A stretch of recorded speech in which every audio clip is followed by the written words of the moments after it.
In Jeremiah chapter 29, the prophet Jeremiah sends a letter to the exiles in Babylon, addressing the people of Judah who had been carried away by King Nebuchadnezzar. The letter is written to encourage them to settle into their new lives in Babylon, as their exile will last for 70 years. Jeremiah advises the exiles to build houses, plant gardens, marry, and have children, urging them to seek peace and prosperity in the city where they are living. He tells them that by seeking the welfare of Babylon, they will also secure their own welfare, as their prosperity is tied to the well-being of the city they are in. Jeremiah warns the exiles against false prophets who are telling them that their stay in Babylon will be short-lived. He specifically addresses the lies being spread by certain prophets who claim that God will soon bring them back to Judah. Jeremiah tells the people that these false prophets are not speaking God's word, and their messages of quick deliverance are misleading. Instead, Jeremiah assures the exiles that God's plan for them involves a long period of exile in Babylon, but that after 70 years, God will fulfill His promise to return them to their land. The chapter then emphasizes God's promise of a future hope. God tells the exiles that, despite their current hardship, He has plans for their future that are filled with hope and prosperity. God will bring them back to their homeland when the time is right, and they will experience restoration and a deep relationship with Him. He encourages them to seek Him with all their heart, for they will find Him when they call on Him and seek Him earnestly. This promise of future restoration is meant to give them hope and assurance during their time of exile. Finally, God gives a stern warning to the false prophets who are misleading the people. He condemns their messages of peace and quick deliverance, as they are not from Him. In addition, God declares that He will bring judgment upon those who remain in Judah, as they will face destruction and hardship. The chapter ends with God declaring His judgment on those who remain rebellious, showing that His plan of exile for the people of Judah is part of His larger judgment, but that restoration will follow for those who seek Him sincerely. The letter serves as both a warning and a promise, emphasizing that God's plan for His people includes both discipline and future hope. Let's now read Jeremiah chapter 29.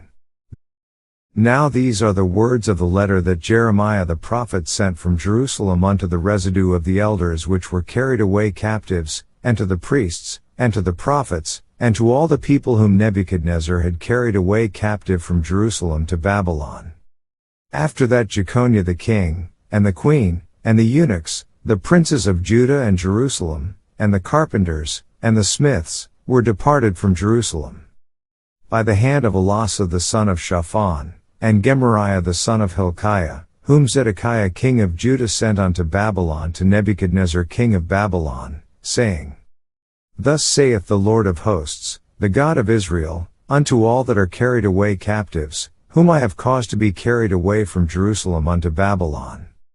Build ye houses, and dwell in them, and plant gardens, and eat the fruit of them. Take ye wives, and beget sons and daughters, and take wives for your sons, and give your daughters to husbands, that they may bear sons and daughters, that ye may be increased there, and not diminished.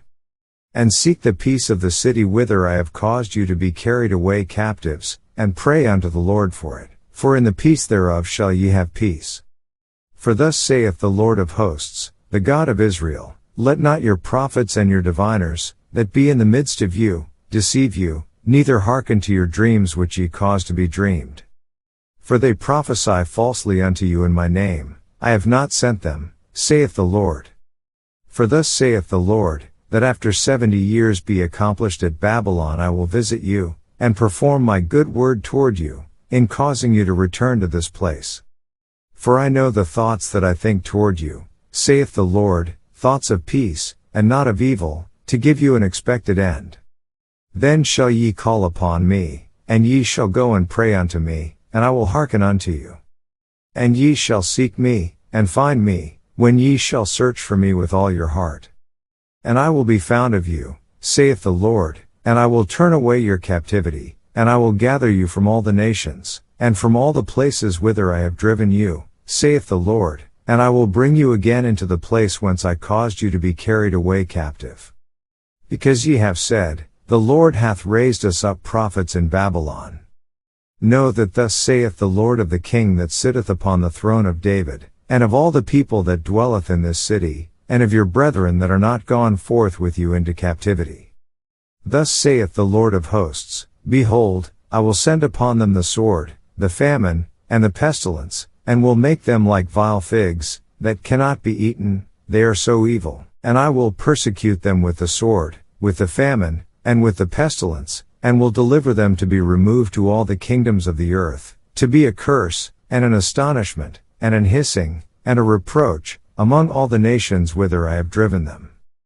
Because they have not hearkened to my words, saith the Lord, which I sent unto them by my servants the prophets, rising up early and sending them. But ye would not hear, saith the Lord. Hear ye therefore the word of the Lord, all ye of the captivity, whom I have sent from Jerusalem to Babylon. Thus saith the Lord of hosts, the God of Israel, of Ahab the son of Kaliah, and of Zedekiah the son of Maaseiah, which prophesy a lie unto you in my name, Behold, I will deliver them into the hand of Nebuchadnezzar king of Babylon, and he shall slay them before your eyes. And of them shall be taken up a curse by all the captivity of Judah which are in Babylon, saying, The Lord make thee like Zedekiah and like Ahab, whom the king of Babylon roasted in the fire. Because they have committed villainy in Israel, and have committed adultery with their neighbors' wives, and have spoken lying words in my name, which I have not commanded them, even I know, and am a witness, saith the Lord. Thus shalt thou also speak to Shemaiah the Nehelamite, saying, Thus speaketh the Lord of hosts, the God of Israel, saying, Because thou hast sent letters in thy name unto all the people that are at Jerusalem, and to Zephaniah the son of Maaseiah the priest, and to all the priests, saying, The Lord hath made thee priest in the stead of Jehoiada the priest, that ye should be officers in the house of the Lord, for every man that is mad, and maketh himself a prophet, that thou shouldest put him in prison, and in the stocks. Now therefore why hast thou not reproved Jeremiah of Anathoth, which maketh himself a prophet to you? For therefore he sent unto us in Babylon, saying, This captivity is long, build ye houses, and dwell in them, and plant gardens, and eat the fruit of them. And Zephaniah the priest read this letter in the ears of Jeremiah the prophet.